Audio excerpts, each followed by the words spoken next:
Olá pessoal, mais um vídeo no canal, vídeo com algumas informações não muito boas para o Flamengo. Arrascaeta fora da estreia do Flamengo no Campeonato Brasileiro, jogo que será nesse sábado diante do Internacional no Maracanã, 9 horas da noite. Esse sábado, dia 28 de março. E o Arrascaeta não estará presente. Motivo? Lesão. Lesão é grave? Já falaremos sobre isso. O Flamengo emitiu um boletim médico bem extenso, falando de vários jogadores com problemas físicos. Entre eles, Gerson, nós vamos atualizar aqui. De La Cruz, tem problema físico ou não tem? Nós já falamos, mas o Flamengo emitiu um comunicado atualizando a situação do atleta. Isso tudo e muito mais no vídeo de agora, mas antes, queria pedir para você se inscrever no canal, dar o like no vídeo e também ativar a notificação, porque assim, toda vez que o Venezinho Casagrande publicar um vídeo aqui, a plataforma vai te avisar e, consequentemente, você ficará muito bem informado de tudo que acontece no Flamengo. Vamos para as informações? O Flamengo se reapresentou nessa segunda-feira, após 3 dias de folga. Mas já a gente fala sobre o Flamengo, porque eu quero dar uma opinião extremamente importante envolvendo um jogador que não é do Flamengo, é da seleção brasileira, Rafinha. Atualmente, destaque do Barcelona. Para mim, hoje, dia 24 de março, é o melhor jogador brasileiro em atividade. E ele deu uma entrevista para o Romário TV. Inclusive, parabéns ao Romário pela forma como ele vem entrevistando os personagens. Sempre que alguém vai lá, a repercussão é muito grande, graças, é claro, às perguntas do Romário. E o que eu penso sobre a declaração do Rafinha, tá? O Rafinha, para quem não sabe, foi questionado pelo Romário sobre, e aí, amanhã, mesmo sem Messi, porrada neles? Aí o Rafinha, porrada neles, dentro e fora de campo. Não no sentido literal. E eu tô vendo muita gente criticar o Rafinha por conta dessa declaração, a imprensa argentina falando que isso é um absurdo, o Di Maria revoltado. E eu dei minha opinião nas outras redes sociais, publiquei a minha opinião e vou trazer aqui para vocês, para gerar o debate e vocês comentarem também o que vocês pensam. Eu falei o seguinte: antes de mais nada, precisamos elogiar Romário como entrevistador.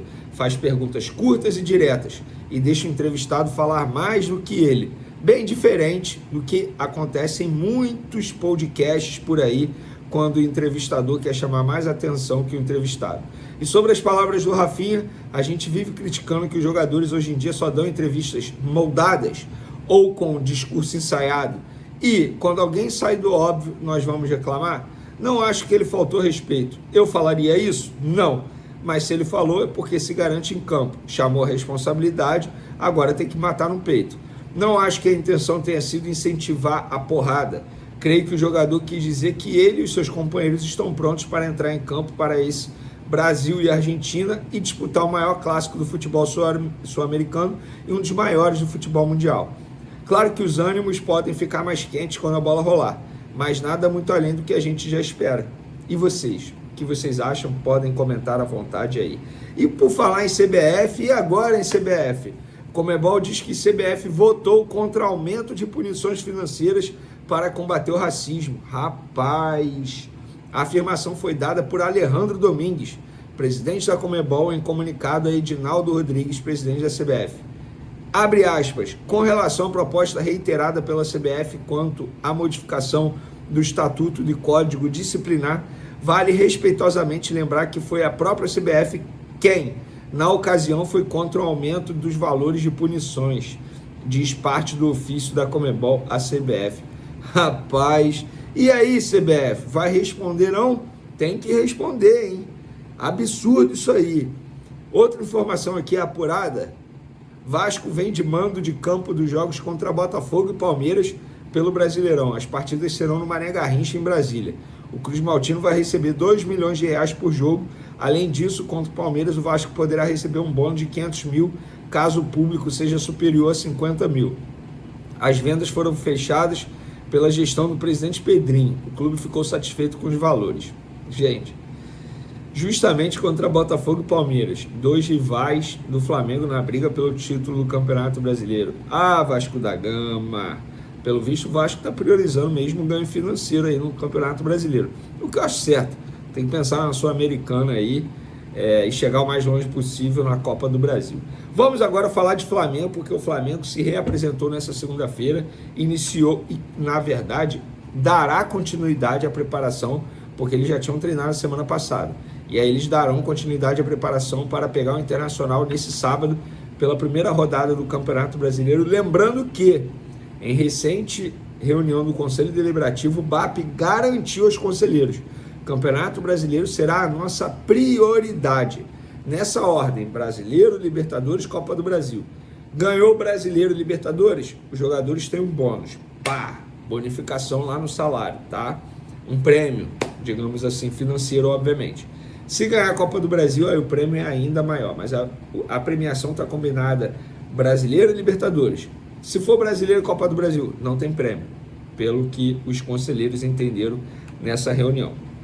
E aí, o Flamengo emitiu um comunicado, um boletim médico bem extenso sobre a situação de vários jogadores em relação à parte física, obviamente. Vamos lá. Gerson, após ser desconvocado pela seleção brasileira, o jogador se reapresenta ao Flamengo nessa segunda-feira para dar continuidade ao tratamento. Fará novo exame de imagem no clube. Inclusive, eu até postei nas minhas outras redes sociais a máquina que o Flamengo adquiriu de última geração. O Flamengo adquiriu, é um investimento, tirado do bolso, não é parceria com a empresa, não. Tirou do bolso, comprou. Essa máquina, eu vou até ler aqui, porque eu postei mais cedo, só para vocês entenderem, porque a galera gosta, né, de saber disso. Essa máquina adquirida pelo Flamengo de última geração para fazer exame, saber o resultado da lesão na hora, o resultado sai na hora ali. O nome do aparelho, que já está no ninho, é Aplio A, e foi investimento realizado nesse ano pelo clube. O Gerson, inclusive, vai estrear o aparelho em exame que será realizado. De La Cruz, após ser liberado pela seleção uruguaia, o departamento médico do Flamengo foi informado que a decisão não foi tomada por motivos de saúde. O atleta chega ao Rio de Janeiro nesta segunda-feira, estava previsto para ele se reapresentar na tarde dessa segunda ao Flamengo. Inclusive o Flamengo confirmando a informação que nós trouxemos aqui. Não foi nada clínico, nada médico, nada. Foi uma opção técnica do treinador da seleção uruguaia, o Bielsa, por ser jogo na altitude. Ele percebeu que não ia usar o De La Cruz, devolveu o De La Cruz ao Flamengo. De Arrascaeta, exame de imagem realizado pela seleção uruguaia constatou lesão no músculo adutor da coxa esquerda. O jogador tem feito tratamento diariamente desde então. Chega ao Rio de Janeiro nesta segunda-feira, quase terça, tá? Bem no fim da noite, se reapresenta ao Flamengo nessa terça-feira. Danilo, zagueiro, está em fase de recondicionamento físico e já realiza trabalhos em campo. Boa notícia. Bruno Henrique, atacante, segue planejamento de tratamento estabelecido pelo departamento médico. Iniciará trabalho de recondicionamento físico no campo. Pedro, atacante, segue planejamento de recuperação estabelecido pelo departamento médico, já realizando trabalhos com a preparação física há um mês. Vinha, segue planejamento de recuperação estabelecido pelo departamento médico. Realiza trabalhos diários com a fisioterapia do clube. Gente, vamos lá. Arrascaeta, fora. Inclusive, eu quero dar minha opinião sobre a Arrascaeta. Falei isso no SBT hoje. Gente, o torcedor rubro-negro, entenda, eu não estou pedindo a Arrascaeta fora do Flamengo. O que eu quero dizer é o seguinte: o Arrascaeta, fisicamente falando, não dá mais. É um jogador que não consegue entregar o que já entregou em outros momentos. E tá tudo bem. O ponto é, o Flamengo precisa entender que tem que ter um substituto, tem que ter um reserva para ele. Se está dentro do elenco, se vai ser o Jorginho, isso o Felipe Luiz vai explicar, o José Boto vão explicar. Vai explicar. Agora, o Arrascaeta precisa ter um reserva, sim. Ele não aguenta mais. Se o Flamengo disputar 80 jogos em 2025, arrisco a dizer que o Arrascaeta vai disputar a metade. Precisa de um jogador para revezar com o Arrascaeta. Isso não é pedir a saída dele, massacrar, pegar no pé. Não, é uma análise do momento do Arrascaeta. E, gente, sejamos francos, o Arrascaeta vem mal fisicamente desde 2022. Eu lembro do Dorival Júnior chegando ao Flamengo, dando uma entrevista, falando que o Arrascaeta não estava bem fisicamente, que em certos jogos ele seria poupado. Tanto é que ele entrou naquele rodízio, um time brasileiro, outro time Libertadores, Copa do Brasil, enfim. Foi basicamente isso. O Arrascaeta, fisicamente falando, não aguenta mais. E é isso que me faz ficar com o pé atrás quando se fala em renovação de contrato por agora. O vínculo dele vai até o fim de 2026. Tem muito tempo ainda, tem que esperar. Não dá para renovar com esse jogador agora, não se sabe o que ele vai entregar, o que ele pode entregar. Na verdade já sabe, né? Ele pode entregar bem menos do que entregava anteriormente. Repito, em 80 jogos no ano, arrisco a dizer que ele disputa 40, metade, em alto nível, tá? Estou falando em alto nível, né? Entrar em campo nos minutos finais, disputar mesmo. Agora, estamos falando de um cara que é gênio. A qualquer momento ele decide um jogo. Ele tira um coelho da cartola e pronto. Ele é mágico, gente. Por isso que eu não quero descartar o Arrascaeta. Para mim ele fica, é ídolo, craque, mas precisa ter um substituto para ele. Sobre os outros jogadores, é esperar, aguardar. A boa notícia aí é o De La Cruz, né? E o Gerson, eu acredito, pelo que eu tenho de informação, que fique à disposição para a estreia do Campeonato Brasileiro contra o Internacional. Quero falar agora sobre o Flamengo, que divulgou a lista de clubes que lhe devem. Sim, o Flamengo do BAP não parece ter paciência com credores. O BAP chegou a divulgar a seguinte frase, abre aspas, não deva ao Flamengo que a gente não expõe seu nome. Temos que sanar esse tipo de atitude. Não faço acordo, nem dou desconto. Presidente do Flamengo, que foi eleito no fim do ano passado e tomou posse em janeiro, está adotando um discurso bastante enérgico em relação a essas dívidas. A irritação se dá também com o antecessor dele, Rodolfo Landim, que vários dos 56 milhões de reais na praça que clubes devem ao Flamengo nem foram cobrados na justiça. O André Luiz do Estrela Amadora, essa negociação vai render ao Flamengo, ou já deveria ter rendido 1.200.000 euros. Thiago Maia, dívida de 4 milhões de euros junto ao Internacional. O Leixões deve pelo Verton 1 milhão de euros. O Leixões também deve pelo Gabriel Noga 100 mil euros. Já o Estrela Amadora deve pelo Igor Jesus 3 milhões e 600 mil euros. No bate-papo da última quinta-feira com membros do Conselho Deliberativo, o BAP deixou claro que já levou as cobranças à FIFA. Ele chegou a dizer o seguinte, abre aspas, tem jogadores de seleção de base que foram negociados para o exterior no ano passado. O Daniel Cabral tinha vínculo até outubro de 2025 e foi liberado de graça. Já André Luiz e Igor Jesus foram vendidos e não recebemos o valor. O pior é que eles já foram revendidos e mesmo assim não cobramos. O dono do Estrela Amadora é o mesmo do Leixões. Não temos garantia e não temos como cobrar. Esses clubes nem tinham sido acionados na FIFA e nós agora acionamos. São quase 10 milhões de euros de vendas e só recebemos 200 mil euros. Está aí o protesto, a reclamação do presidente do Flamengo, protesto e reclamação absolutamente justos. Vou tentar ouvir o Landim para entender por que dessa paciência com os antigos credores. Bora falar agora sobre Jorginho. Ele fica ou não para o Flamengo a partir da metade do ano? Essa resposta ainda não foi conhecida, mas o meio-campista que pertence ao Arsenal decidiu prorrogar a sua estadia no Rio de Janeiro. Inicialmente, ele e a noiva dele vieram ao Rio e iriam embora nesse domingo, mas Jorginho decidiu estender a passagem pelo Rio até terça-feira. Todo mundo está imaginando que esse é um bom indício, né? Afinal de contas, a vinda ao Brasil passa por uma estratégia de tentar convencer a noiva dele a que o casal se mude na metade do ano, quando acaba seu contrato no Arsenal.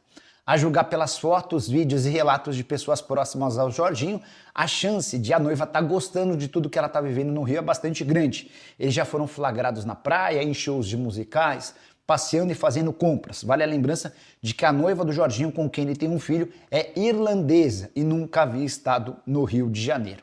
Só para completar, ainda não há confirmação de que o Jorginho vai ao Ninho do Urubu. E ainda que ele passe pelo centro de treinamento do Flamengo, é natural que essa informação não seja confirmada por ninguém. Tudo para não soar estranho nem pegar mal com dirigentes do Arsenal com quem ele tem contrato até a metade do ano. Já havia contado para vocês sobre um bastidor curioso. Jorginho e sua noiva, Caterine, marcaram casamento para os primeiros dias do mês de junho. E se confirmada a transferência dele para o Flamengo, esse casamento vai precisar ser adiado. Isso porque o Flamengo pretende contar com o Jorginho no Super Mundial de Clubes marcado para junho e julho nos Estados Unidos. Hora de falar sobre o Flamengo, mais especificamente de Wesley. Pela manhã havia prometido tratar sobre o assunto, acabou que eu me enrolei, essa parte do vídeo não foi ao ar. A gente resolve por agora. O jornal Sport da Espanha assegura que o Barcelona prepara uma proposta para o Flamengo pelo Wesley para metade do ano. Oferta que poderia chegar a 35 milhões de euros ou 217 milhões de reais, sendo de 32 milhões de euros fixos e 3 milhões de euros em bônus. Daria para dizer que o rubro-negro teria direito a 198 milhões, independentemente do desempenho do lateral direito com a camisa do Barça. Não é a primeira vez que o nome do Wesley é especulado no Barcelona. Em 2023, antes mesmo de se tornar o titular absoluto do Flamengo e também convocado para a seleção, ele já havia recebido uma proposta para jogar no time B do Barça. O Flamengo, na oportunidade, não topou fazer acordo. Importante lembrar que o Wesley já havia sido, quase foi parar na Atalanta na janela da metade do ano passado, operação de 16 milhões de euros que acabou caindo na última hora. Na virada do ano foi a vez do Joe Zenit oferecer 25 milhões de euros, mas aí foi o jogador quem decidiu não aceitar a oferta russa. A tendência é que esse negócio saia na metade do ano, numa operação de no mínimo 30 milhões de euros. Só para completar sobre o Fla, Gonzalo Plata foi bastante elogiado pelo técnico BKSS, que comanda a seleção equatoriana. O BKSS lembrou que o Plata pode jogar de 9, de atacante pela esquerda, de atacante pela direita ou até vindo de trás. E aí, mais duas informações do Flamengo. Nuno Campos assume nessa segunda-feira o cargo de técnico do Sub-20 do Fla. Ele chega para assumir o lugar a pedido de José Boto, enquanto a imprensa argentina crava que o Everton, da Inglaterra, executou a cláusula de compra de Alcaraz, ou seja, vão pingar no Flamengo nos próximos anos cerca de 110 milhões. É a chance de o Flamengo recuperar o investimento feito pela contratação do Alcaraz no ano passado, jogador que definitivamente não deu certo pelo rubro-negro, mas que vai muito bem em seu retorno ao futebol inglês. Família rubro-negra. Presta atenção nessa notícia, porque ela é daquelas que a gente comemora fora de campo, como se fosse gol em final de Libertadores.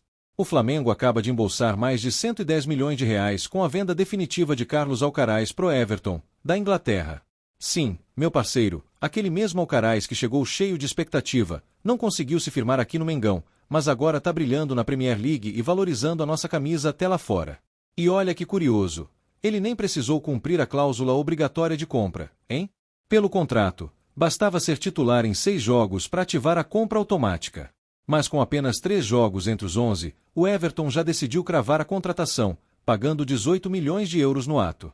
Isso mesmo, o Mengão recupera praticamente tudo que investiu e ainda pode lucrar mais com metas futuras. Tá bom ou quer mais? Essa diretoria, com José Boto agora no comando do futebol, tá voando. Agora, para quem não lembra, o Alcaraz fez 19 jogos com o manto, marcou 3 gols, deu 2 assistências, mas aqui no Brasil ele não se encaixou no estilo de jogo do Felipe Luiz. Mesmo assim, a decisão foi correta. Empresta o cara, valoriza no mercado internacional e faz caixa pesado sem nem esquentar banco por muito tempo. E isso só reforça uma coisa: o Flamengo hoje é referência na gestão de elenco. Tem jogador para dar e vender, literalmente. E quer saber? Isso mostra o tamanho do nosso clube. Aqui, até quem não consegue espaço vira ativo valorizado na Europa. Flamengo não é só vitrine, é grife. É camisa pesada. E enquanto a gente vende jogador com lucro, tem time por aí que mal consegue pagar salário, hein?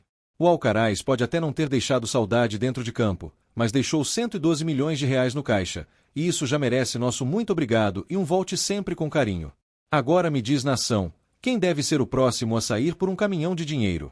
Comenta aqui embaixo, já deixa o like, se inscreve no canal e ativa o sininho, porque aqui é Flamengo Raiz, é informação quente com sangue rubro-negro e aquele olhar crítico que só quem vive esse clube 24 horas por dia consegue trazer. E ó, se prepara, porque esse ano promete dentro e fora das 4 linhas. Aqui é Flamengo.